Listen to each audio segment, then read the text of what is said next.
आज या ठिकाणी आतकरगाव जिल्हा परिषद 18 आणि खानव 35 आणि आतकरगाव पंचायत समिती 36 या महायुतीच्या उमेदवारांचं गावडाई झोलाई वरदायिनी मातेच्या चरणी नतमस्तक होऊन या ठिकाणी नारळ वाढवला आणि नारळ वाढवून प्रथमच आज रानसर या ठिकाणी डोर टू डोर प्रचार या ठिकाणी चालू केलेला आहे।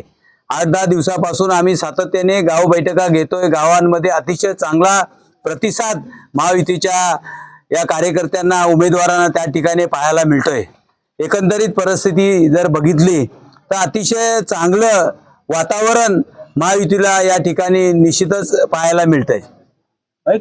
या मतदारसंघामध्ये खानव गणामध्ये किंवा आतकरगाव जिल्हा परिषदेमध्ये आम्ही जर सर्वांच्या आशीर्वादाने महायुतीचे उमेदवार जर निवडून आले तर मी तुम्हाला निश्चितपणे सांगेन का रायगड जिल्ह्याचा उपाध्यक्ष असताना मी आपल्याला कल्पना आहे सर्व पत्रकारांना का अतिशय मोठ्या प्रमाणामध्ये जे बाळासाहेब ठाकरे आम्हाला नेहमी सांगायचे 80% समाजकारण आणि 20% राजकारण, बाळासाहेबांच्या आशीर्वादाने मी या ठिकाणी रायगड जिल्ह्याचा उपाध्यक्ष झाल्यानंतर प्रथमतः या रायगड जिल्ह्याचा आम्ही टोटली सर्वे केला आणि त्या सर्वेच्या माध्यमातून टोटली रायगड जिल्ह्याचं चित्र त्या ठिकाणी समोर आले।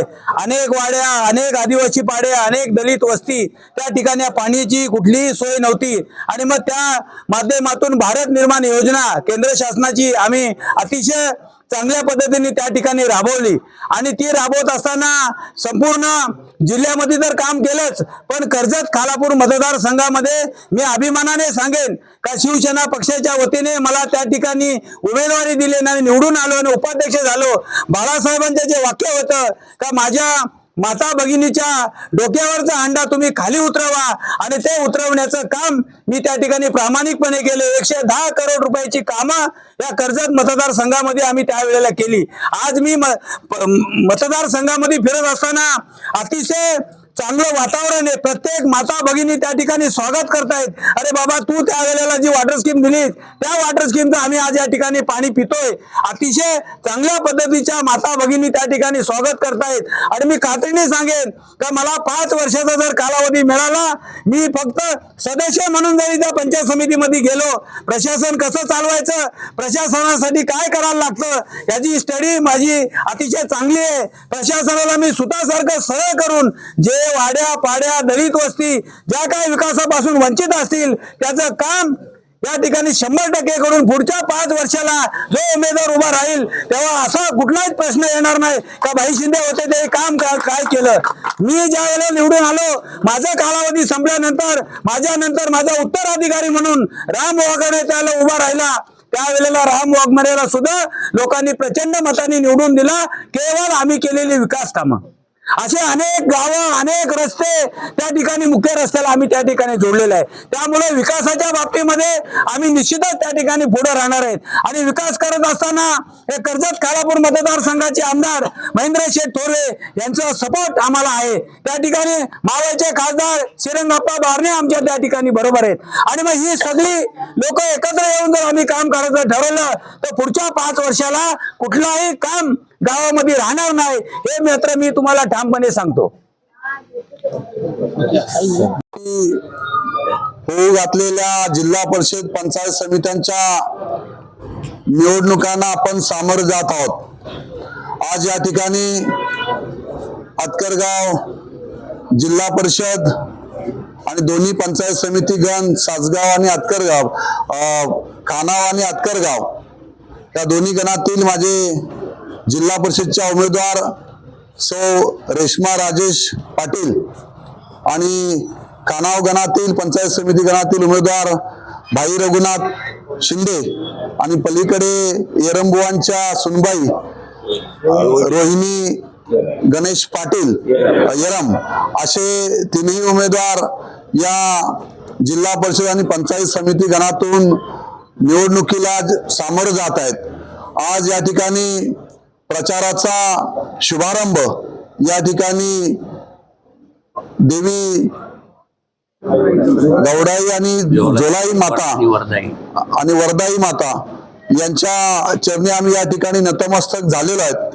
आपल्या सगळ्यांना कल्पना आहे की खालापूर तालुक्याचा इतिहास आहे की ज्या वेळेस शिवसेना निवडणुकीला सामोरं जात असते त्यावेळेस मी स्वतः विधानसभेच्या निवडणुकीला सामोरे गेलो आणि याच मंदिरामध्ये आम्ही या ठिकाणी या देवीचं दर्शन या ठिकाणी घेतलं, देवीचा आशीर्वाद घेतला, या देवीच्या चरणी कौल मागितला आणि देवीने तो कौल मंजूर केला आणि पुन्हा एकदा या मतदारसंघाचा आमदार म्हणून 2 वेळा निवडून दिलं आणि आज पुन्हा एकदा माझे सहकारी या ठिकाणी जिल्हा परिषद पंचायत समित्यांच्या निवडणुकीला सामोरं जात असताना आज या ठिकाणी प्रचाराचा शुभारंभ या मंदिरामध्ये या ठिकाणी होत असताना या मातेच्या चरणी आम्ही सारेजण नतमस्तक होऊन आज या ठिकाणी प्रचाराचा शुभारंभ झालेला आहे। आजच या ठिकाणी सांगतो की 5 तारखेला जे मतदान या जिल्हा परिषद आतकरगाव गणातून होणार आहे, 7 तारखेला जो निकाल लागणार आहे त्याच्यामध्ये रेश्मा राजेश पाटील आणि दोन्ही गणातील बाई शिंदे आणि रोहिणी यरम हे तिन्ही उमेदवार आपले भरघोस मतांनी निवडून येतील, यात कोणत्याही प्रकारची शंका आमच्या मनामध्ये या ठिकाणी नाहीये। भाऊंनी मगाशी सविस्तरपणे सांगितलेलं आहे की जे उमेदवार या रिंगणामध्ये उभे आहेत सौ रेश्मा राजेश पाटील यांचे नरेश पाटील यांचे ते छोटे बंधू आहेत आणि सासरे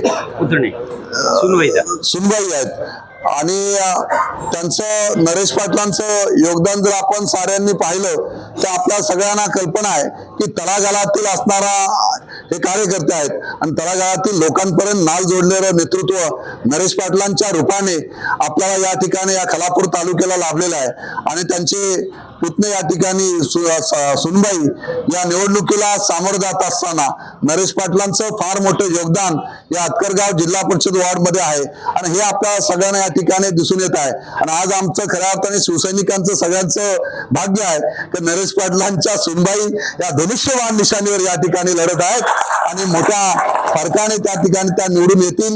बाई शिंदेचं राजकीय वारसा आपल्याला माहिती आहे, कडवट शिवसैनिक म्हणून बाईंकडे आम्ही पाहतो, एक ज्येष्ठ शिवसैनिक म्हणून त्यांचं सुद्धा फार मोठं योगदान जिल्हा परिषदचे उपाध्यक्ष पासून सरपंच पासून सगळ्याच त्यांनी पद या ठिकाणी शिवसेनेच्या माध्यमातून भूषवलेली आहेत। परंतु शिवसेना ज्या वेळेस रिंगणात उतरते त्या वेळेस शिवसेनेला गरज असेल त्या वेळेस असं नेतृत्व पुढे येत असतं आणि ते भाईंच्या रूपाने पुढे आलं आणि या पंचायत समितीसाठी पुन्हा एकदा भाईंच्या रूपाने या निवडणुकीला सामोरं जात आहेत। यांच्या माध्यमातून सुद्धा आपल्याला चांगलं योगदान खालापूर तालुक्यामध्ये या ठिकाणी लाभणार आहे। यरंबुवांचा राजकीय अतिशय चांगल्या पद्धतीचे दांडगा अनुभव या ठिकाणी आपल्याला कामी येणार आहे आणि म्हणून या आतकरगाव जिल्हा परिषद गणातून पंचायत समिती दोन्ही गणातून हे तिन्ही उमेदवार मोठ्या फरकाने या ठिकाणी निवडून येतील हा पूर्णपणे आत्मविश्वास आम्हाला आहे। आम्हाला खऱ्या अर्थाने या मतदारसंघाचा या आतकरगाव जिल्हा परिषद वॉर्डचा एक चांगल्या पद्धतीचा विकास खालापूर तालुक्याचा या ठिकाणी करायचा आहे। आतकरगाव जिल्हा परिषद असेल, सावरोली जिल्हा परिषद असेल, या दोन्ही गणातून शिवसेनेचे उमेदवार या निवडणुकीला सामोरं जात आहेत। शिवसेनेचे आणि भारतीय जनता पार्टी RPI महायुती एकत्रपणे या निवडणुकीला सामोरं जात असताना अतिशय चांगल्या पद्धतीचं वातावरण संपूर्ण खालापूर तालुक्यामध्ये आहे आणि ज्या पद्धतीचा विकास या मतदारसंघामध्ये आतापर्यंत आम्ही उभा केलेला आहे, या विकासाच्या बळावर या मतदारसंघाची खालापूर तालुक्यातील सुज्ञ जनता हे या महायुतीलाच या ठिकाणी मतदान करतील आणि 7 तारखेला माझ्या एका कार्यकर्त्यांनी मला पर्सनली आता मंदिरात या ठिकाणी सांगितलं की आतकरगाव जिल्हा परिषद मध्ये जवळजवळ 2500च्या फरकाने नरेश पाटलांच्या सुनबाई निवडून येतील असा आत्मविश्वास मंदिरामध्ये त्या ठिकाणी माझ्या कार्यकर्त्यांनी या ठिकाणी व्यक्त केलेला आहे। एवढा आत्मविश्वास कार्यकर्त्यांना या ठिकाणी आपल्या सगळ्याच उमेदवारांना या ठिकाणी आहे। मी आज या ठिकाणी प्रचाराचा शुभारंभ होत असताना ज्या पद्धतीचं राजकारण या संपूर्ण आतकरगाव जिल्हा परिषद वॉर्ड मध्ये सुरू झालेलं आहे, अतिशय कूटनीतीचं राजकारण त्यांनी त्या ठिकाणी केलेलं आहे। चुकीच्या पद्धतीचं राजकारण करण्यासाठी राष्ट्रवादी त्या ठिकाणी पुढे आलेली आहे, परंतु या ठिकाणचा शिवसैनिक आणि भारतीय जनता पार्टीचे कार्यकर्ते अतिशय सक्षमपणे या निवडणुकीमध्ये उतरलेले आहेत आणि मला पूर्णपणे आत्मविश्वास आहे की या निवडणुकीमध्ये 7 एप्रिलला जे मतमोजणी होणार आहे त्याच्यामध्ये हे तिन्ही उमेदवार आतकरगाव जिल्हा परिषदचे आणि पंचायत समिती गणातील उमेदवार हे भरघोस मताने या ठिकाणी निवडून येतील हा आत्मविश्वास आम्हाला या ठिकाणी आहे आणि आपल्या सगळ्यांचाच या ठिकाणी या माध्यमातून आतकरगाव जिल्हा परिषदेवर शिवसेनेचा भगवा या ठिकाणी फडकणार आहे। यासाठी आपण सगळ्यांनी जोरात आजपासून कामाला लागायचं. आपण चांगला प्रचार या माध्यमातून सुरू ठेवायचा आहे. हा टेम्पो आपण कमी पडून देऊ नका. सातत्याने संपर्क ठेवा, सातत्याने बैठकांचं सत्र सुरू करा. कारण आपल्या या माध्यमातून रायगड जिल्हा परिषदवर रेश्मा राजेश पाटलांच्या रूपाने आपल्याला या ठिकाणी पाठवायचे. भाई शिंदे पंचायत समितीला आपण त्या ठिकाणी निवडून येणार आहेत आणि यांना सगळ्यांना मदत करण्यासाठी एरंबुवांची सुनबाई असेल यांना आपण प्रचंड बहुमताने विजय करण्यासाठी धनुष्यबाण या निशाणीसमोर बटन दाबून त्यांना मदत करावी असं जाहीर आव्हान सगळ्यांना या ठिकाणी करतो आणि थांबतो. जय हिंद, जय महाराष्ट्र. मागे झालं तर वाईल्डमध्ये मिळतो. राजाधिराज महाराज शिवछत्रपती शिवाजी महाराज की जय भवानी, जय भवानी, दिवाण बाळासाहेब ठाकरे यांचा नरेंद्र मोदी आगे बढ़ो, एकनाथ शिंदे आगे बढ़ो, आपली निशाणी, आपली निशाणी, आईला सांगा, बाबाला सांगा, काकाला सांगा, काकीला सांगा, बाबाला सांगा, मामीला सांगा, लक्षात ठेवा